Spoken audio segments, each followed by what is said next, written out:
अल्लाह ने फरमाया ऐ मेरे नबियों तुम गवाह रहना और मैं भी इस बात के ऊपर गवाह हूं। ये है मेरे नबी का मकाम। मेरे नबी के आ जाने के बाद अब दुनिया में किसी और नबी की रिसालत नहीं चलेगी, किसी और नबी की नबूवत नहीं चलेगी। कयामत के पहले हजरत ईसा अलैहिस्सलाम भी दुनिया में आएंगे तो वो अपनी शरीयत लेकर के नहीं आएंगे, अपना लॉ लेकर के नहीं आएंगे, अपना कानून लेकर के नहीं आएंगे। वो भी अगर पैरवी करेंगे तो जनाब मोहम्मद रसूलुल्लाह सल्लल्लाहु अलैहि वसल्लम के कानून की पैरवी।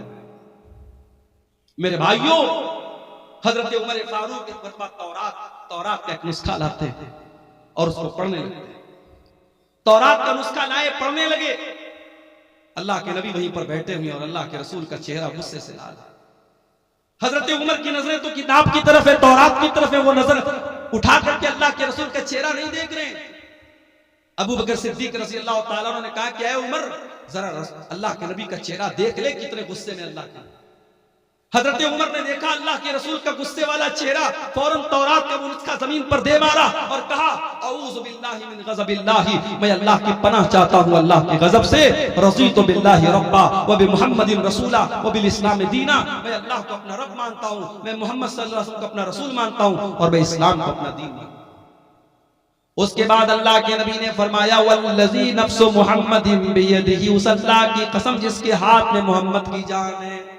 ऐ उमर कान खोल करके सुन लो, लौ बदालकुम मूसा, अगर आज मूसा अलैहिस्सलाम भी दुनिया में आ जाएं और तुम मुझे छोड़ करके मूसा अलैहिस्सलाम की पैरवी करने लगो, उनके पीछे पीछे चलने लगोगे, लज़ललतुम अन सवाइस सबील, तो तुम सीधे रास्ते से भटक जाओगे। और अगर आज मूसा अलैहिस्सलाम भी जिंदा हो जाएं, अगर आज मूसा अलैहिस्सलाम भी जिंदा हो जाएं तो उनको भी मेरी इत्तिबा करनी पड़ेगी, मेरी पैरवी करनी पड़ेगी। ये है अजमत हमारे नबी की, ये मकाम है मेरे भाई।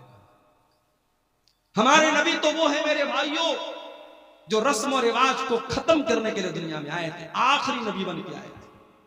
हमारे नबी की मिसाल कैसी है? अल्लाह के नबी एक हदीस में मिसाल बयान करते हैं, एक इंसान ने बड़ा खूबसूरत मकान बनाया, बड़ा बेहतरीन मकान बनाया, बस एक ईंट की जगह छोड़ दी। अब लोग आते हैं मकान का चक्कर लगाते, कहते यार मकान तो बहुत अच्छा है, बस एक ईंट की कमी है। अल्लाह के नबी फरमाते हैं कि वो एक ईंट मैं हूं, मैं नबूवत की आखिरी ईंट हूं, मैं खातमुन नबिय्यीन हूं, मैं आखिरी नबी हूं, मेरे बाद अब कोई और नबी आने वाला। अल्लाह के नबी खातमुन नबिय्यीन हैं, अब आपके बाद दुनिया में कोई नबी आएगा। और इसीलिए आप देखिए कि अल्लाह के रसूल की जिंदगी में एक बहुत खतरनाक रस्म रिवाज थी। किसी ने अगर किसी बच्चे को पाल लिया तो वो उसका सगा बाप माना जाता था। अभी मेरे पास एक साहब का कॉल आया कि मैंने बेटे को पाला है, मुझे औलाद नहीं हो रही थी, बच्चे को पाला है, तो ये तो पता है कि बच्चे के बाप की जगह जब निकाह पढ़ा जाएगा तो मेरा नाम नहीं बल्कि उसके बच्चे के बाप का नाम लिया जाएगा। लेकिन मैं ये पूछना चाह रहा था कि आधार कार्ड बनवाना है, पैन कार्ड बनवाना है, क्या उस पर मैं अपना नाम दे सकता हूं? मैंने कहा भाई ये देख लो, आप अगर टेक्निकल मजबूरी है आधार में अगर आप अपना नाम ही दे सकते हैं, बच्चे के ओरिजिनल बाप का नाम नहीं दे सकते, मजबूरी है तो अलग बात है। शरीयत तो यही कहती है कि आपको ओरिजिनल बाप का नाम देना पड़ेगा। बच्चे को पाल लेने से आप बच्चे के बाप नहीं लेना, शरीयत का कायदा तो यही है। इसीलिए मुसलमानों के यहां बच्चों को गोद लेना बहुत मुश्किल टफ मामला है, इसलिए कि इस्लाम बच्चे को गोद लेने पर उसके ओरिजिनल बाप का ही नाम उसके नाम के साथ लगाया जाएगा, पालने वाले का नाम नहीं चलेगा। इस्लाम ने बड़ी सख्ती के साथ इस बात पर दिया। अल्लाह के नबी ने हजरत ज़ैद को बेटे की तरह पाला था और इतनी मोहब्बत से पाला था कि लोग ज़ैद इब्न हारिसा को ज़ैद बिन मोहम्मद कहने लगे, अल्लाह के रसूल का बेटा कहने लगे। और हजरत ज़ैद की शादी जब हजरत ज़ैनब के साथ हुई और मियां बीवी में जब अच्छी तरीके से निभा नहीं हो पाया और हजरत ज़ैद ने अपनी बीवी को तलाक दे दिया, अल्लाह ने हुक्म दे दिया, ऐ मोहम्मद सल्लल्लाहु अलैहि वसल्लम, आप हजरत ज़ैनब की इद्दत पूरी हो जाने के बाद उनसे निकाह कर ले।